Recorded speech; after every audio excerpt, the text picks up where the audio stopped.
Hello everyone and welcome to this webinar for the Design and Crafts Council of Ireland. My name is Sally Murphy. I'm going to be your host this afternoon, and I'm just going to obviously kind of try and tread water for a couple of minutes while people come in. I can see participants joining us as I'm talking right now, and as you arrive into this Zoom room, it would be great if you could let me know where you're from, what part of the country you're from. If you're in Ireland or if you're somewhere else in the world, let me know that too. But it's always nice to get a sense of where the audience is. So feel free to put that into the chat box. I am here in Donegal, in the northwest corner of Ireland, and I'm just going to close the window there. So here with my dog and my two cats at my feet, hoping that they won't cause terrible disruption throughout the course of the webinar. So lovely to see you coming in. Okay, and I think what I'll do is I'll start to get my slides ready. Westmeath, hi Teresa, you're welcome. Susan from Clark's of Dublin, artisan bathing and shaving, looking to tell a great story. I love that, Suzanne. Suzanne or Susan's, I'm not sure. I can see it written both ways there, but it's lovely to have you both here, and I'm delighted that you're interested in telling a great story. And I'm already interested in what artisan bathing is because it sounds lovely. Whatever that is, I would like to do it.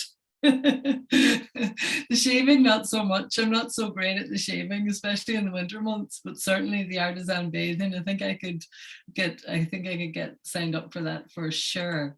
Anybody else there, as you come in, please, it's nice to have a warm bath. Oh my God, it is. There's nothing like it. Oh, the best treat ever at the end of a day. So welcome everyone. As you arrive into the Zoom room, please do let me know what part of the country you're from, what your business is. I'm here for the next 50 minutes or so to talk about storytelling. I'm delighted. This is the third webinar I've done for the DCCI, so it's a real privilege to be here. And I'm juggling a little bit of tech here in that Emer is not on the call, she's in the background, but I'm going to be looking at the messages and presenting and looking at my notes at the same time. So bear with me if I get a bit muddled. I'll find my way back on track pretty quickly. So I'm going to share my screen now, lads, so I can try and get started. And let me just see if I can make this. Okay, so I need to present my slideshow, don't I? Let me see. Okay. Oh, I know I need to do it from here. All right. So let me know if you can all see that okay. You should be able to see the slides from just in a big picture. So I think with that, I'm going to kick off, and I know people will be joining us at different stages, but also this is recorded, I believe, and it will be put up onto the DCCI's incredible library of webinars that have been taking place over the last year or so, and there's just a wealth of information available there. So I'm really glad to be a part of this. So like you already know, probably, my name is Sally Murphy and my business is Well Told, and I am on a mission to help people in business tell better stories. And I do that in a variety of different ways. I train, I deliver training, I work one-to-one, and I deliver consultancy for businesses. So today I wanted to introduce you to an idea of the 7 basic plots, and this is something that was articulated by Christopher Booker, who was a literary theorist, and he wrote this book. It was published in 2004, but it took him almost 34 years to write it. He passed away in 2019.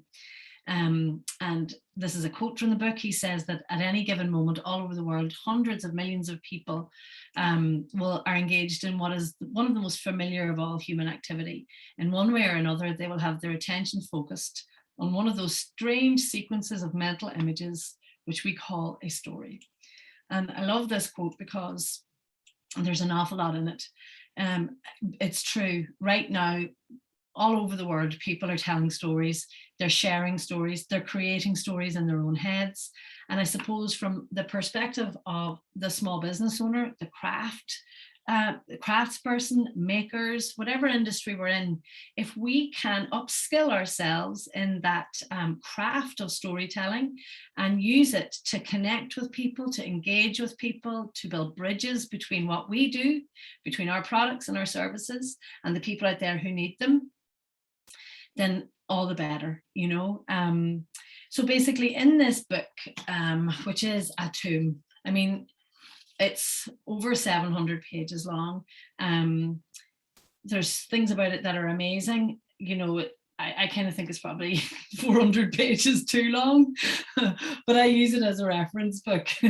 And it's taught me an awful lot about these 7 specific story types. And that's what he says. He says that every story falls into one of these 7 basic plots. And throughout the book, he uses hundreds of stories as a reference, and it's really a diverse approach. Like, he could be talking about Jaws or Beowulf or The Simpsons, from classic fairy tales to films. He covers a huge span. And then Emer's just saying in the chat, she can't be with us, but she's looking forward to hearing it back. Thank you so much, Emer, and thank you for helping me get set up. In the book, what Christopher Booker does, and he's a contentious character as well. Look, he, you know, there was a lot of things about him. He was a satirist and a journalist, and you know, he didn't believe in climate change, for example. And so there's a lot of his ideas that are wouldn't be in alignment with my own ideas, particularly, you know.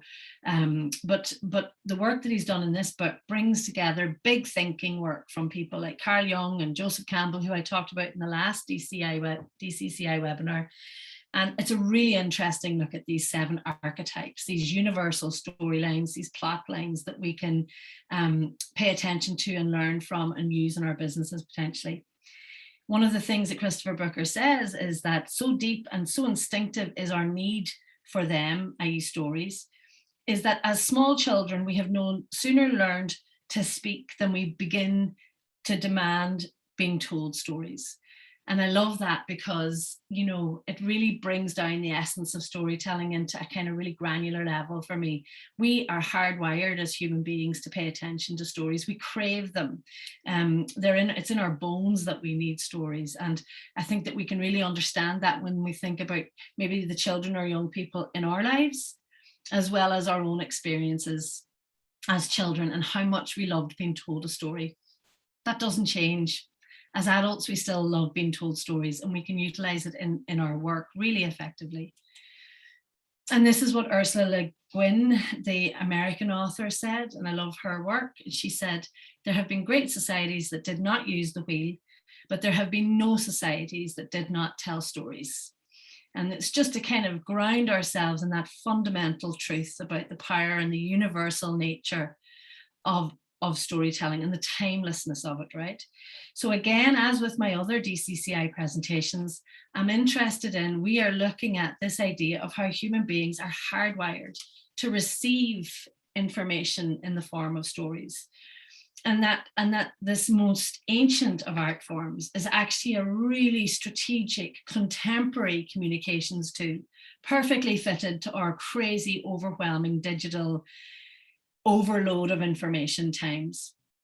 And so I think that becoming narrative led in your world and in your work will build bridges between you and your customers, between you and potential funders, between you and your audience, between you and your community, between what's going on for you and what you want to achieve out there in the world, you know. And we've gone through what storytelling is in previous presentations. You know, we've looked at the 3-act structure, the narrative arc. We've looked at Joseph Campbell's work. And the truth about stories is, and all of these these 7 story plot lines, they begin with a moment, they begin with an incident, a happening, or an experience in our human lives. And from that moment, that experience, we can craft a story that can illuminate the message of our work and our world and what we make and why we want to put it out into the world, you know? Because the truth is that stories open doors. I believe they open doors physically, you know, in real life, in terms of getting people to pay attention to you. And also they open doors in the mind, they open doors in the imagination. So let me know, I'm going to check the chat box here. If anybody has any questions as we go, it's hard in a way with, you know, the webinar format sometimes because there can be a delay. But if there are any questions, just please put them in the chat box and I'll do my best to keep checking back in and making sure that I'm having a look at those, okay? Okay.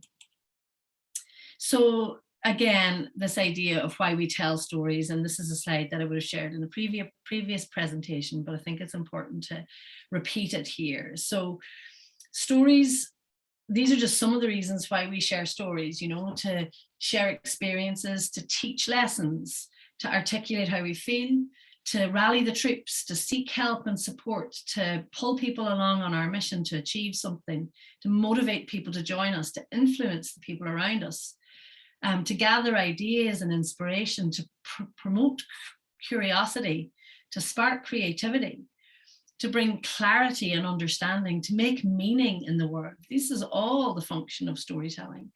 And what Christopher Booker does so brilliantly in this book is that he takes us on a journey of the patterns of stories and the impact of those patterns, and what happens when you understand the impact of the patterns of storytelling and what happens in the human brain and in our imagination. Because in every culture, universally, humans have harnessed the power of story to do all of the things that are listed here. And there's loads of research and studies out there that kind of show how this has happened ever since civilization, you know, since the cave drawings, you know, we can see people using stories to engage, to motivate, to influence, to inspire, to create community, to warn of danger, to celebrate, all of those things.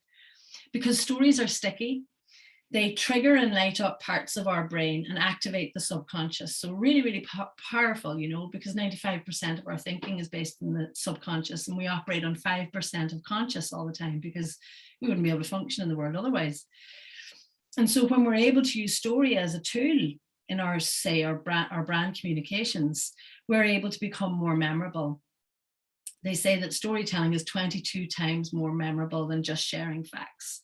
And so when you are able to combine that neuroscience along with the strategic communications plan of your business, along with emotions and contemporary context of what's happening in the world for people, we can see that storytelling is a communications tool that can make your message irresistible, because you're pulling people towards you by the nature of the fact that you're bringing them in by telling stories, instead of trying to push your message out to people in a dizzying digital marketplace, you know. And this is a great guy for people to be aware of.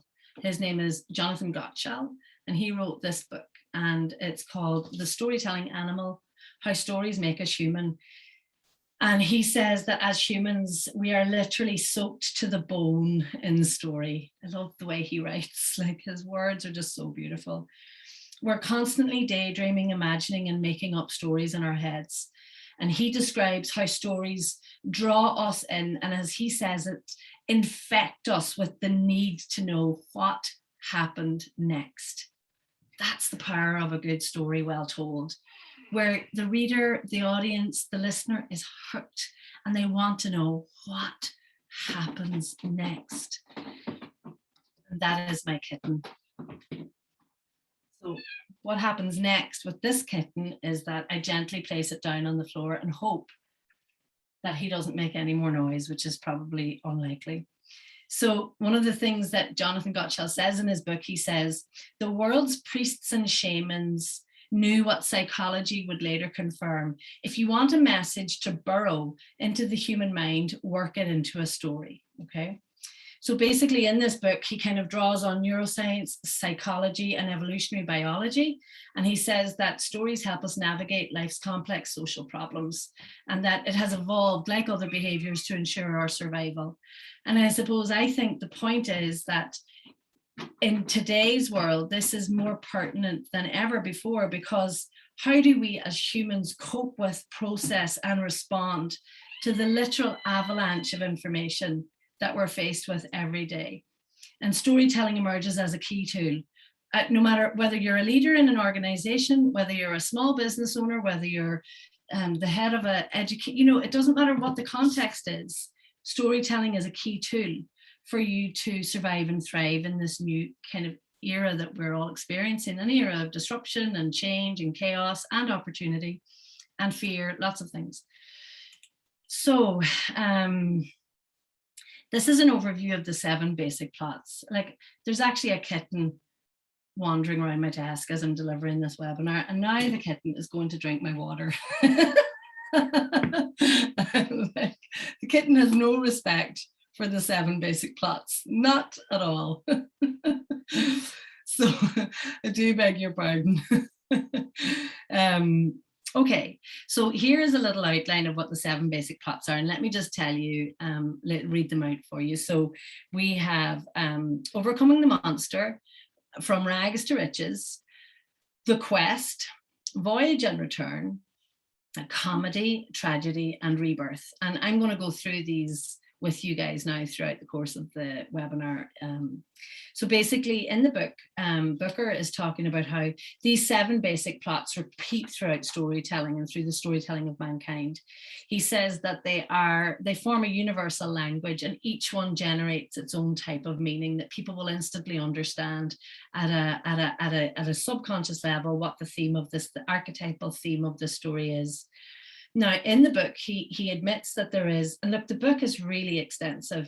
There's a lot of pages in there, and so I'm only going to give you a brief overview of the 7 topics. There's a lot of interesting stuff in there. Particularly, there's a chapter on the power of 3, which is really fascinating. But we can only do an overview of it at the minute, and also not all of it is relevant, for the purposes of today.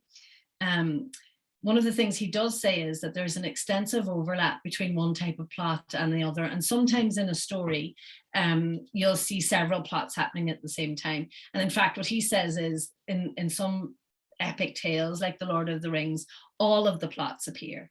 But I suppose the most important thing is to remember that these plots, if you're using them and you're understanding how they work as an archetype, they need to reach their conclusion.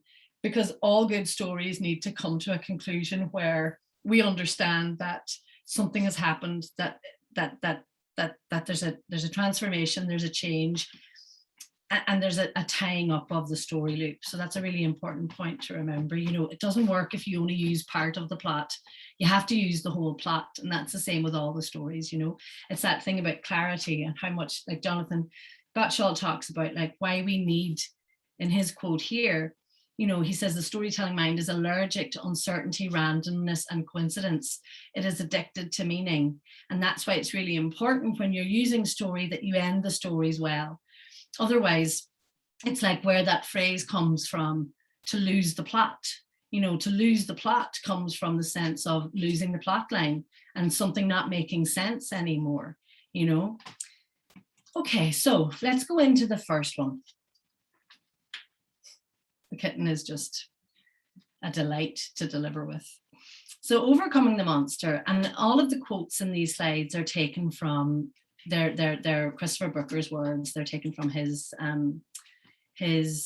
book, specifically, directly.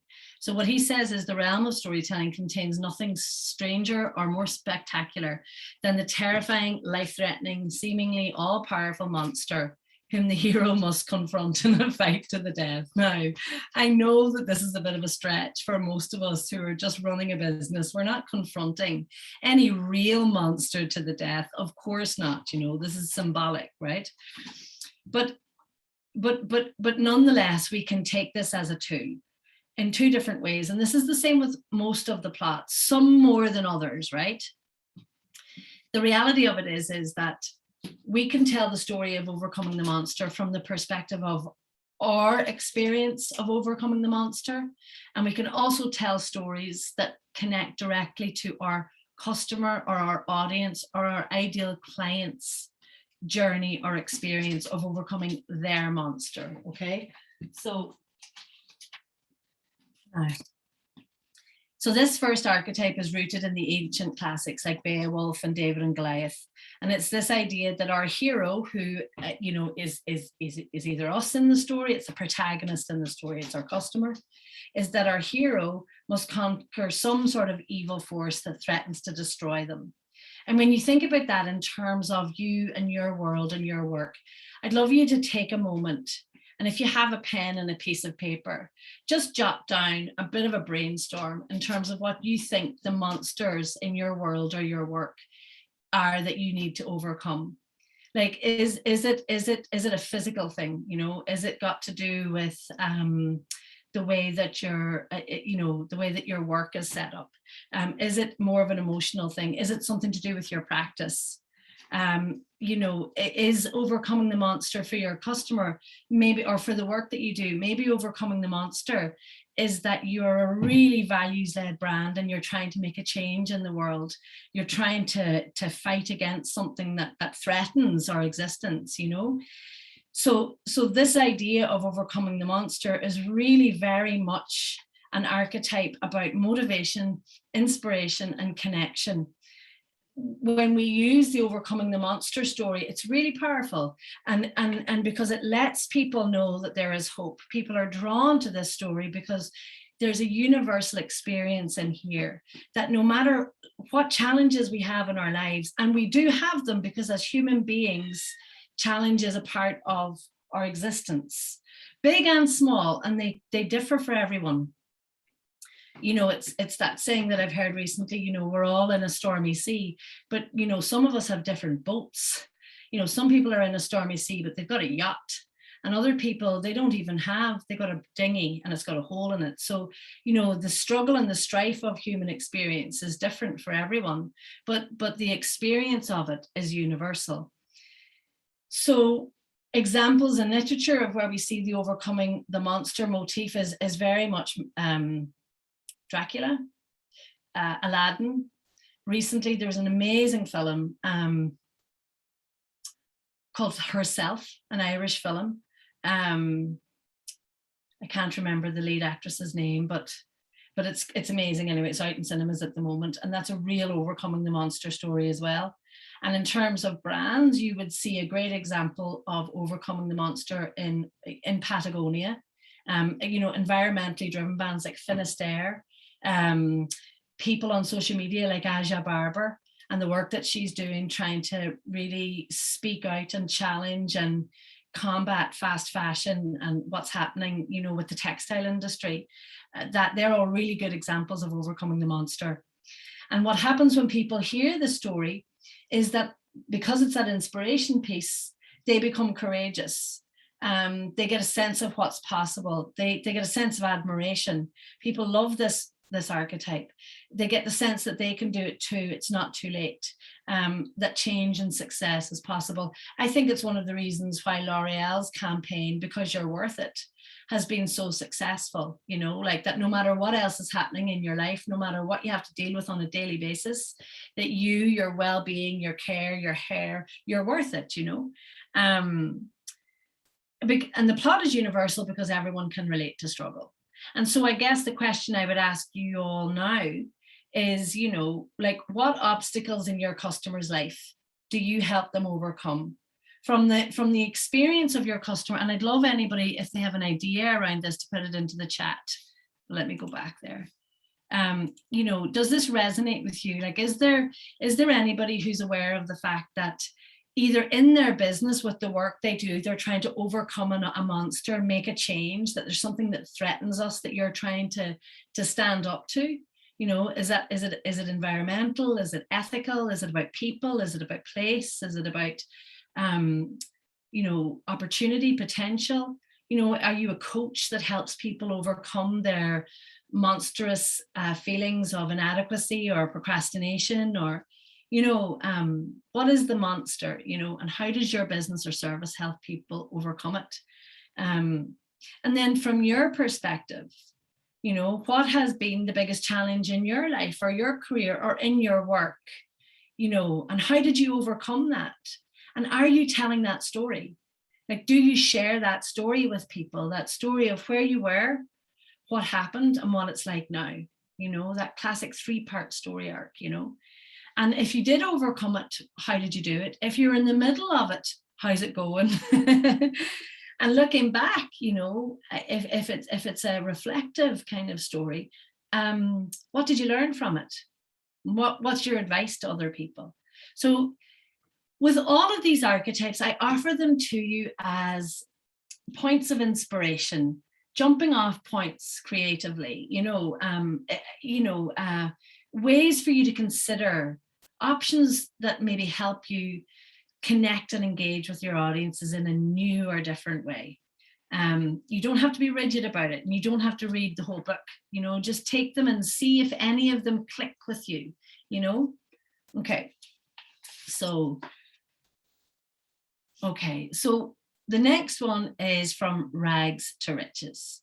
And like he says here, an ordinary, insignificant person dismissed by everyone as of little account suddenly steps to the center of the stage, revealed to be someone quite exceptional. And again, this would be one of the more common, really easy to understand archetypes. So just to pause there for a second, just to read out the comment for anybody who's watching it back. Dan has said, not pertaining to me, but others have told me of the difficulties that they are having emotionally over the concerns of downsizing staff. Yeah, absolutely.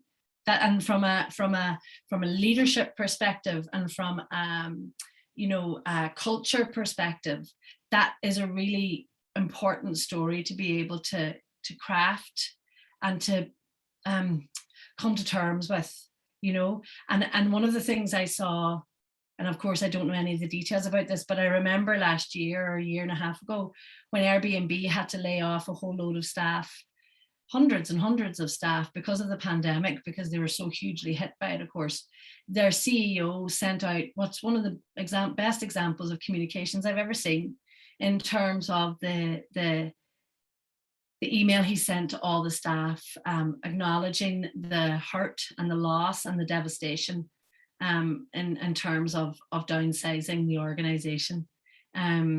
So yeah, that's a really good example, Dan, of overcoming the monster, and it's multi-layered, you know. So moving on then to from rags to riches. So here, our main character, and the thing with the rags to riches story that's important, like in literature and in films, we'll often see that the person, often this story starts in childhood. The hero of the story, the protagonist, you know, they were born into this scenario where, you know, they had no choice over the situation. It was kind of the hand that fate had dealt them. So they're often disadvantaged. It often begins in childhood, and they, throughout the course of the story, they gain something that they always lacked, whether it is prestige or money or, you know, power or popularity. Oftentimes in the film, they lose it again, and then they get it back at the end in the triumphant kind of winning back. This is an underdog story, and it shares some elements, like they all do, there's crossover with the overcoming the monster story. But essentially both are about facing up on a human level to extreme challenge and difficulty. But the key difference with the rags to riches story is that our hero begins in humble circumstances. It is the very fact, it is the very fact of their beginning that they have to choose, that they have to overcome. It's where they come from. It's their origin story that they're seeking to overcome. So the reason why rags to riches stories are really powerful, and you can see them being used in business all the time, is because they promote empathy. And empathy is a really powerful emotion and experience for you to be able to generate with your audience, you know. Also inspiration and motivation. So really good examples of that are like the film My Fair Lady. Superman is a rags to riches story. The other rags to riches story is J.K. Rowling. Is a really classic rags to riches story of a woman who, you know, perseveres, writes the books, and then the Harry Potter franchise just goes nuts. Oprah Winfrey has a classic rag to riches story, as does Innocent Smoothies, because I believe the origin story of Innocent Smoothies, the rags to riches element of it, is that they set out because they wanted to make money at music festivals, and now they're a global company with a net worth of something like 500 million, you know.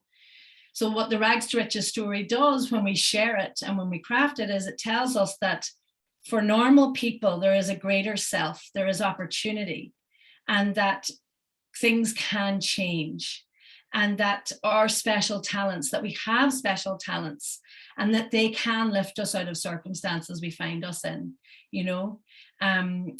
It fosters a sense of belief that we can succeed and that we can be extraordinary. We're inspired by people's rags to riches stories. They light us up. And not only that, it's not just about the person who's experienced it, the person who's the protagonist, it's also about the people who helped them along the way. Like what we talked about with the Hero's Journey webinar a couple of weeks ago, the guides along the way. So from a brand perspective, from a business perspective, you know, your work, your service, what you make, it might allow you to play the role of the fairy godmother in that classic kind of Cinderella rags to riches story. Like, does your product or service, does what you do help someone along the way achieve their riches, whatever they may be? You know, I'm not talking about monetary riches here necessarily. Could be if you're a money or mindset coach, for sure. You know, but if your product or service is about experiencing the richness of having a really good bath at the end of the day, you know, of being able to journey through the day and start the day off absolutely wrecked, or become really wrecked during the day, you know, a busy day, a pressurized day, but at the end of it, you can have this incredible bathing experience, artisan bathing and shaving like Clarks of Dublin provide, you know. Maybe that's a richness for your customer. Maybe the richness there is that they need to take really good care of themselves, that there's stuff going on in the world, and you know what your product offers them is a chance to fully celebrate and nurture and nourish and love themselves, you know. So like we can take these archetypes and we can see in our business how we can use them to plot a storyline for our customers. But really, typically this would be used to tell the story of, you know, your journey to where you came from to where you are now. But then from your customer's perspective, like, are they seeking to transform themselves in some way? And can you help them along the way, you know? So with all of these archetypes, think about your customer and your client and in what ways you can motivate them to where there's a natural fit, not that you force it, that it makes sense, that it's a natural fit for your service, for your product, for your work and their world, you know? Okay, so let me just check the time. The next is the quest, and I need to speed it up a bit, I guess. So with the quest, the hero sets off an intentional search of precious treasure and has to defeat evil and overcome odds along the way. So this is very much like the journey of setting up a business or an entrepreneur, you know. The plot line here again is inspirational. It tells us that if we put our minds to something, we can achieve the goal that we're setting out for. That although there will be hardships, we will have companions to help us along the way. We just need to keep our eyes out for them. And we have a goal and a destination in mind. So what Booker said was that there's something priceless worth any effort to achieve, a treasure, a promised land, something of infinite value. And with the quest, you know, my question is, like, is your brand, is your product, is your service on a quest to make a difference? And what is it? What is the promised land that you're trying to reach? Or is it that you're providing something that's essential for your customer and client on their quest, you know?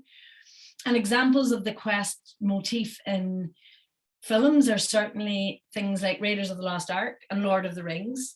And in business, a really good example of a quest story is Dyson, James Dyson.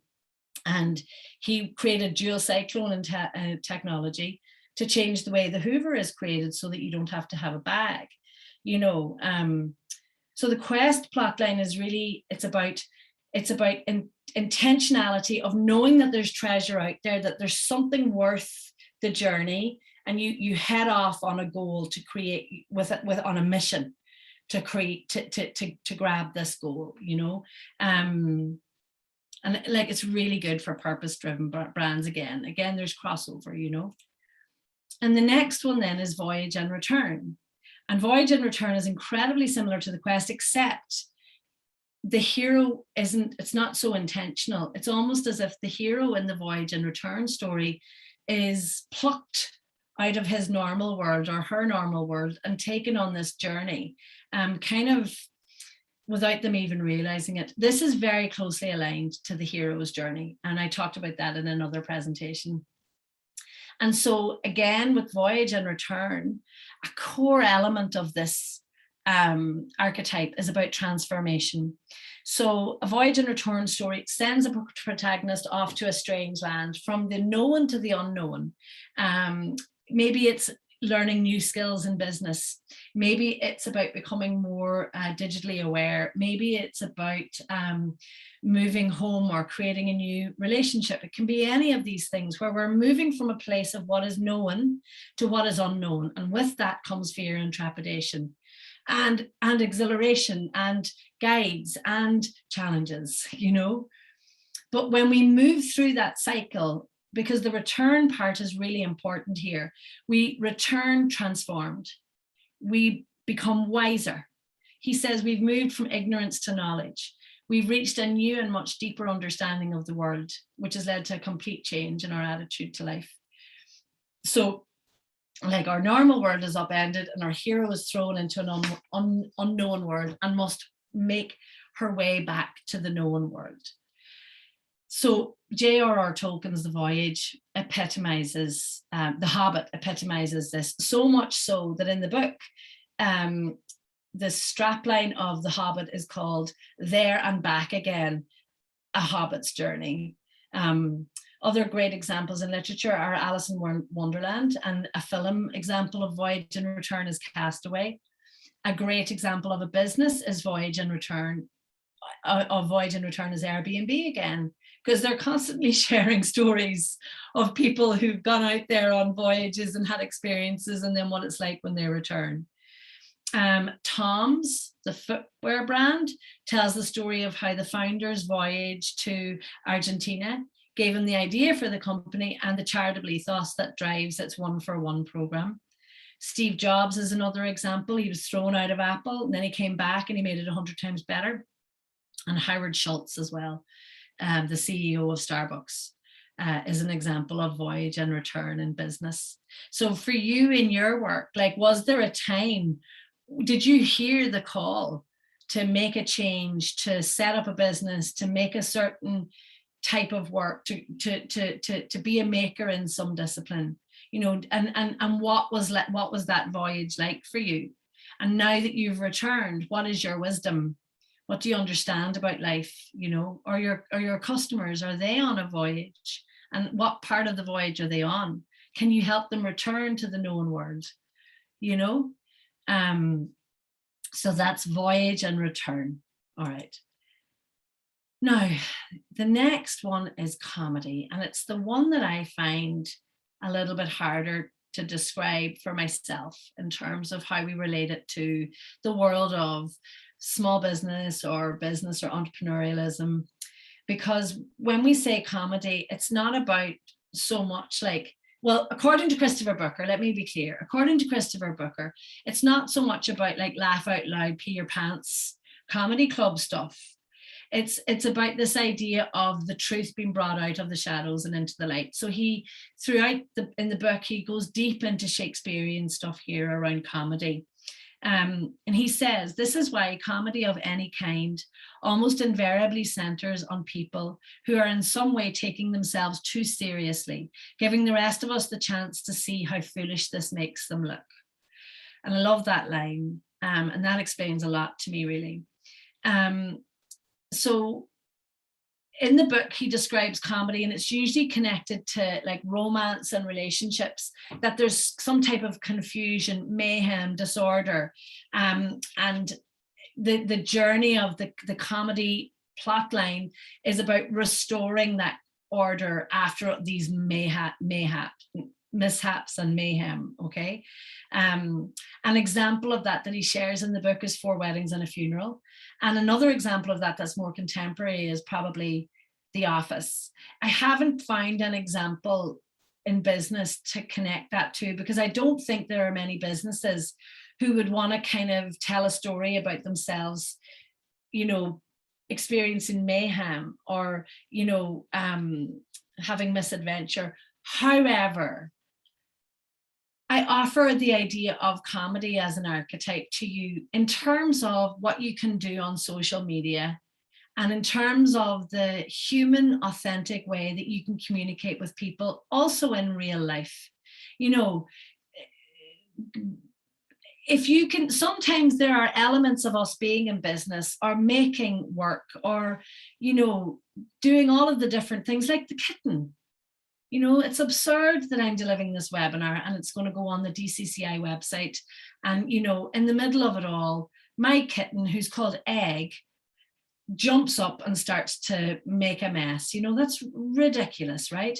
But I can treat that with a flavor of comedy and hopefully make it a little bit more lighthearted, because this is the sort of stuff that happens in real life.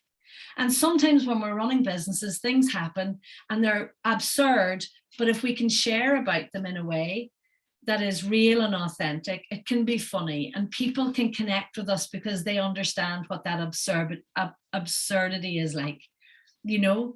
So I suppose what I offer the comedy piece is around your communications to explore being less rigid, to explore a pattern where there's humor and lightheartedness and kind of a real life look at what it's like for you in your studio or in your office, wherever you are, and a sense of cheerful reality, you know. And one of the things about one of the things about comedy that I also really love is very often with comedy, there's a happy ending. You know, and who doesn't love a happy ending? So if you can tell a story in your business about a mishap, maybe it's got to do with, I'll tell you who did it really well recently, actually. There's a duo in England called Lucy Wern, W-E-R-N, and they're called Wern Media, W-E-R-N, Wern PR or something like that. And they created a book. They wrote a book about the small business's guide to PR, and they were getting ready for the launch, and then it didn't happen. There was a mistake with the distributors and none of the books were available. And all last week they did all these stories on Instagram that were really funny, but were also really real because their book wasn't getting delivered to all the people who had bought them. There was a delay, but they really used comedy really well, and they're really good people to follow anyway in terms of PR. So it's a really good example of a mishap and sharing about it in an honest and real way. And, you know, this stuff happens, right? So it's a bit off the track from how Christopher Booker describes comedy, but honestly, that chapter nearly broke me. And because it's several chapters anyway, he breaks it down. The next archetype, and I'm glad to see nobody's left the webinar so far. Don't forget, you can ask me questions in the chat box. The next one, again, it's a tricky one to use in your, it's not necessarily straightforward in your business storytelling, is tragedy. So how he describes it, one line anyway, is the strange pattern in storytelling which shows human beings may get caught up in a course of action which eventually leads to their violent and unnatural death.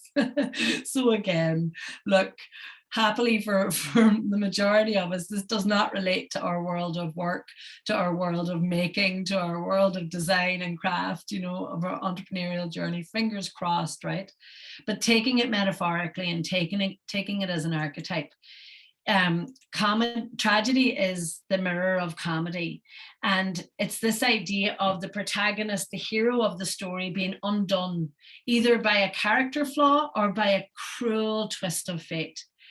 And you know, there may be in your business that tragedy is part of your origin story. It could really be part of that overcoming the monster. It could feed into that for sure. Could be the same with your customer or your audience. But generally speaking, it's not a narrative. Tragedy isn't a narrative that people use so much in their communications. You'll see it often, maybe more often in the charity sector, and you know, it will work really well, for example, in something like animal rights, you know, and what happens to animals, or like dogs trusts. Like, they do a really good job of the tragedy of what happens when animals are mistreated, and it works really well in that space, you know. Because again, you're triggering a human emotion that people can connect with. One of the things that I found interesting when I was doing the research for this, and it's in the book, is that the tragic pattern lies in the origin of the word tragedy. And the word tragedy comes from the Greek word of goat, which is derived from the ancient ritual of scapegoating someone. And it's this idea of a goat being, or another creature being sacrificed to restore health to the community. And, you know, maybe part of your business or part of your work is about standing up for people who are scapegoated, you know. So maybe you're a divorce lawyer, or, you know, maybe you write books and it's about self-care and self-help after tragedy, you know, and maybe there are elements of this story that you can use and it does fit for you, you know. And again, maybe you have a story to share, maybe your customers have stories to share, okay? And our seventh archetype is rebirth. And so with rebirth, he says that it's the power of this type of story to move us lies in the contrast between the condition of the hero when we see them frozen in their isolated, imprisoned state, and the moment when liberation begins as we see them being released from the power's icy grip. And again, look, this is really big, like, it's intellectual the way he's written this book, right? But it's this idea of a character changing their ways and becoming victorious, becoming better, and having a happy ending. Rebirth stories are optimistic. They're about second chances. They're about, and they all lived happily ever after, you know. A Christmas Carol is an example of a rebirth story. Beauty and the Beast is an example of a rebirth story with the guy who is he a sort of monstery lion sort of person. We see it in lots of cartoons and literature. I think from a brand perspective, one of the examples of rebirth that I admire is An Post, because I see what that An Post have completely changed and added to their offering, you know, and they have become more contemporary, and in a really competitive landscape, they have kind of risen to the challenge and changed and almost gone through a bit of a rebirth, you know. And this is something that I'm going to continue to do, is to find examples of these 7 story types in business, particularly in Irish businesses, particularly in smaller businesses, and start to kind of case study them and share them on my social media. So as we move towards the end of the webinar, let's remember that human beings have been telling stories for an extremely long time. And the idea here with this webinar is to kind of suggest that we use the same basic plot lines over and over and over again. It's not to be prescriptive. It's to kind of use them and to see if there's a fit in our business, in our world, and in our work, for us, for our stories, or for that of our customers. The characters, the places, the details, the flavors, the imagery, it may change, but the basic plot structure stays the same, you know. And that's what the idea of this book is, that there are only really 7 types of plots. And why will this serve you in your business or in your work or in your world? Because when you are intentional about your communications, then it's a game changer. Because what happens is when you start to apply your communications and start to map them to these types of story structures, whether you're looking at the hero's journey, whether you're making sure it fits that classic narrative arc, whether you're looking at one of the story plots that really sings to you, then you're becoming intentional. You're focusing on the facts as well as the emotions. And in doing that, it helps you weed out and edit out what's unnecessary in the communications. And that's really important, because they say that content is king, but I say that clarity is queen. And so you need to get your message across, and it needs to have the facts, but it needs to connect with the heart. And also you're improving the structure of your message and the general structure of your entire brand narrative. And here are some of the things that good storytelling is. It's customer oriented. If you're in the business of telling stories and you have an audience that, where your clients, your customers are in that audience, so it's useful to them in some way. When you tell a story, when you craft a story, you're giving people something, you're giving them your wisdom, you're giving them your knowledge, you're giving them your energy, you're letting them know about something, So you're really giving something when you share a story. Storytelling is about provoking curiosity, like arousing interest, like making them care. It's about showing who you are and what you stand for. What are your values? Like, what are you here to do? What is your work here to do? What difference do you want to make? Good storytelling is engaging, and it's an invitation to interact. Good storytelling is about good story listening, to listen to your customers and clients, to listen to your community, to listen to what's going on in the world and to respond to it. Good storytelling is vivid. It paints a picture. You show, don't tell. And good storytelling always conveys some type of transformation. This is what it was like.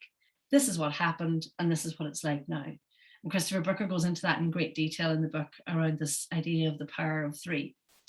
And then to end with Booker, it's this idea of the happy or the unhappy ending, and it is, he says, the most important single thing to be observed about stories.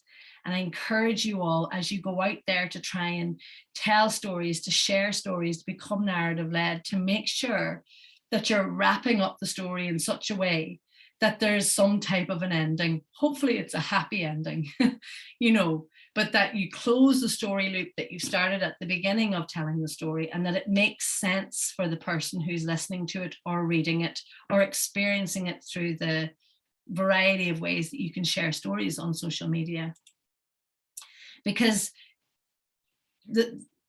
we live in a world where attention is at an all-time low, and our human attention span is at an all-time low, and distraction and overwhelm is on the rise, and that's not going away anywhere.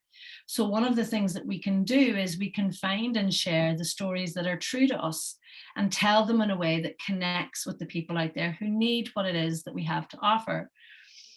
This webinar was just an introduction, a 50-minute overview to the 7 basic plot lines, 7 basic plots. And hopefully it will give you a sense of how you might be able to improve your communications. We can look through this from the lens of how we tell stories about our world and our work. That's really important, because you're doing that to connect with your customers. You're letting them know who you are, what you stand for, what brought you to this point. But also to remember that your customers, your clients, the people who need your work, they're also experiencing this range of human experiences as well. So it's recognizing also that they are the hero on their hero's journey, the protagonist, the person experiencing the plot line. And there's possibly ways that you can be the guide to help them through that.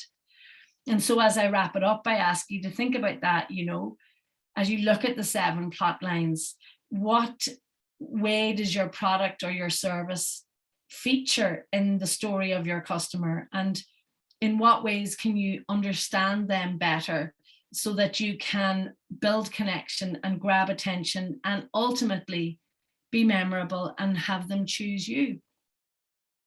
So that's the end of the webinar. I'm going to stay on for a couple of minutes because I'm here if anyone wants to ask me questions. You will find me on social media at Well Told Sally on LinkedIn, Instagram, Facebook, and Twitter. I'm not very good on Twitter, but I'm here. I'd love for you to follow me. And yeah, look, thanks for being here. Thanks for sitting with me through this webinar and journeying through the 7 plots. And if you have any questions, I'm happy to take them now.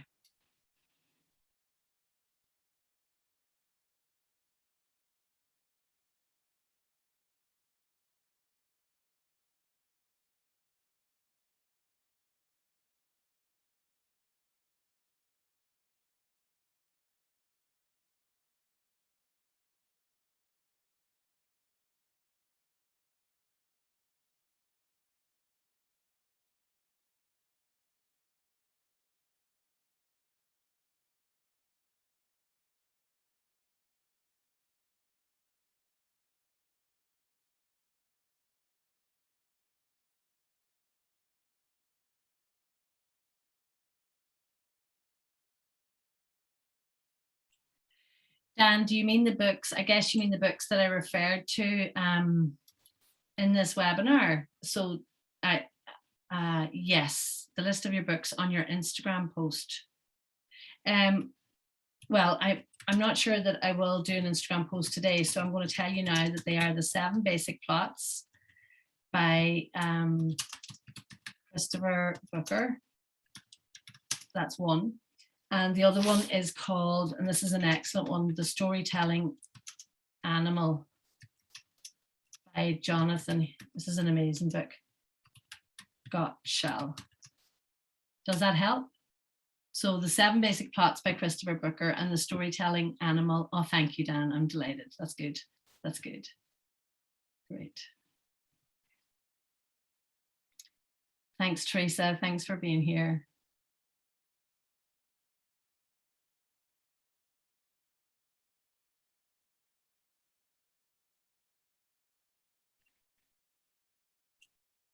Okay, any other questions? Does anybody have a question specific to their world or their work? Well told. Thank you, Dan.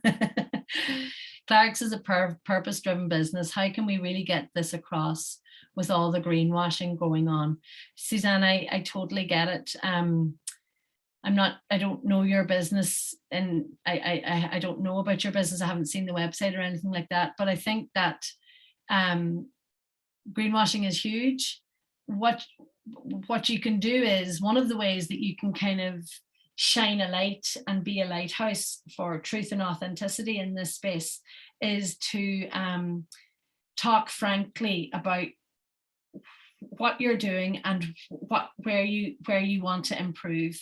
I saw a company do that recently, and can't remember who it was, but they said, you know, we are not zero waste.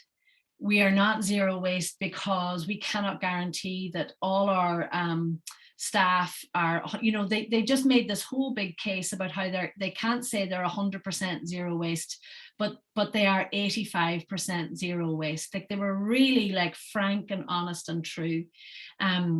So not knowing your business, I would imagine that ways that you can share stories about your purpose is to talk about what's at stake. Like, what's at stake in the world if businesses like you don't do what you're doing? Like, what do we stand to lose? What's the risk here? You know, and also behind the scenes, look, you know, you're not, you know, you can't necessarily do anything about other people's greenwashing, but you can certainly shine a light on your own true practice by, say, sharing stories of your behind the scenes, sharing stories of your suppliers, sharing stories about why it costs more money to create a certain product potentially, but this is why, because this is where the materials come from, you know. And it's about getting your message clear, and then speaking it consistently on the right platforms, the platforms where your customers hang out. Does that make sense, Suzanne? Dan says people should just do the best they can and let people know. Yeah, because it's overwhelming, you know. And Suzanne says, thanks so much. It makes total sense. Yeah, and really, Suzanne, it's like, I think it's that thing of like, you know, even that in itself is a story. Like, you know, could you do a post or write a blog, or, you know, I don't know what way the communications in your business works, but like, could you talk about how sometimes it's so overwhelming to you as the director and founder of the company to face a world where there is so much greenwashing that goes on, you know, and then maybe some of your audience or your community don't know what greenwashing is, and that gives you an opportunity to explain it to them. But, you know, a wee bit like your own overcoming the monster, you can talk about it in a blog. You know, this is one of the monsters that you're trying to overcome, you know, like, you know, you're a small, I'm presuming you're a small Irish business trying to do good work, full of intentionality, you know, and yet sometimes you wake up and you just think one person, so you're a one person business. And sometimes you wake up and you think, this is so overwhelming, this is so exhausting. How can I compete against this kind of tsunami of greenwashing, you know, and big business and capitalism that I'm faced with? And, you know, like, I think that that's a really important story to share, because I think a lot of good humans are feeling that sense of despair, you know, like, you know, some human beings are, you know, are completely homeless and are not able to live in their homes and are completely disenfranchised, and, you know, they're in refugee camps. And then in other parts of the world, billionaires are flying to the moon or Mars or wherever Jeff Bezos went recently, you know, like, the inequality that we see in the world is so stark, and the difference that it could make if the textile industry, or, you know, not just the textile industry, if they did the right thing, is enormous. So how can a small business fight against that? You can't. It's like Dan said, you just do the best you can and keep letting people know, and people will be drawn. More and more people are looking to support intentional, values-led small businesses. And Dan says, let's face it, very few large businesses are or can ever be green. I don't know, Dan, if they, but I think they could probably do more for true green agenda. Okay, listen, follow me on social media. I'd love to stay connected with you. And if you have any feedback, I'd love that as well. You know, send me an email or comment on social media and let me know how you find today. And I hope that you're able to continue to go out there and tell better stories. And thank you all for being here. And I'll be back again next week, I think. Yeah, next week, I think. All right, bye-bye.